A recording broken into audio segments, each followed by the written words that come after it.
पश्चिम बंगाल विधानसभा चुनाव के मद्देनजर आसनसोल उत्तर विधानसभा क्षेत्र में आयोजित एक चुनावी सभा के बाद एआईएमआईएम प्रमुख असदुद्दीन ओवैसी ने राज्य की ममता बनर्जी सरकार पर तीखा हमला बोला।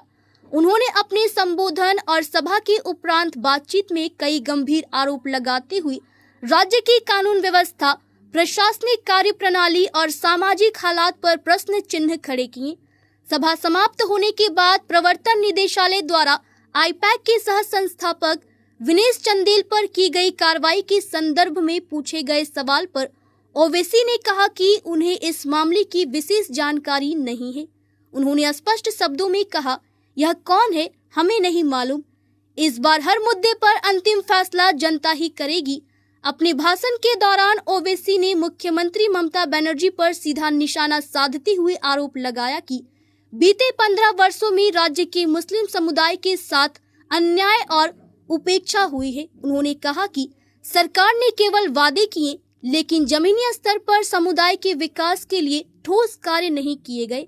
ओवैसी ने आसनसोल क्षेत्र में बढ़ते नशा कारोबार को लेकर भी चिंता व्यक्त की।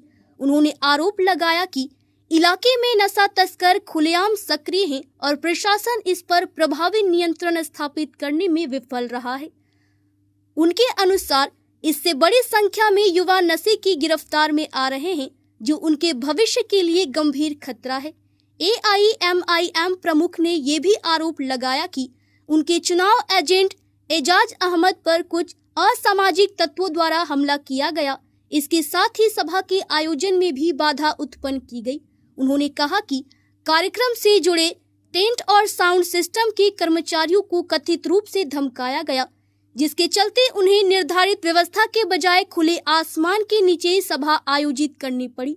ओवैसी के इन आरोपों के बाद क्षेत्र का राजनीतिक माहौल और अधिक गर्मा गया है, जहां एआईएमआईएम ने इन मुद्दों को चुनावी एजेंडा बनाने के संकेत दिए हैं। वहीं अन्य दलों की ओर से अभी तक इस पर कोई आधिकारिक प्रतिक्रिया सामने नहीं आई है। आगामी चुनावों को देखते हुए आसनसोल उत्तर में राजनीतिक गतिविधियां तेज हो गई है और सभी दल मतदाताओं को अपनी ओर आकर्षित करने के लिए पूरी ताकत झोंक रहे हैं। ऐसे में ओवैसी का यह बयान चुनावी समीकरणों में कितना असर डालेगा, ये आने वाले समय में स्पष्ट होगा। आसनसोल से सत्यनारायण सिंह की रिपोर्ट।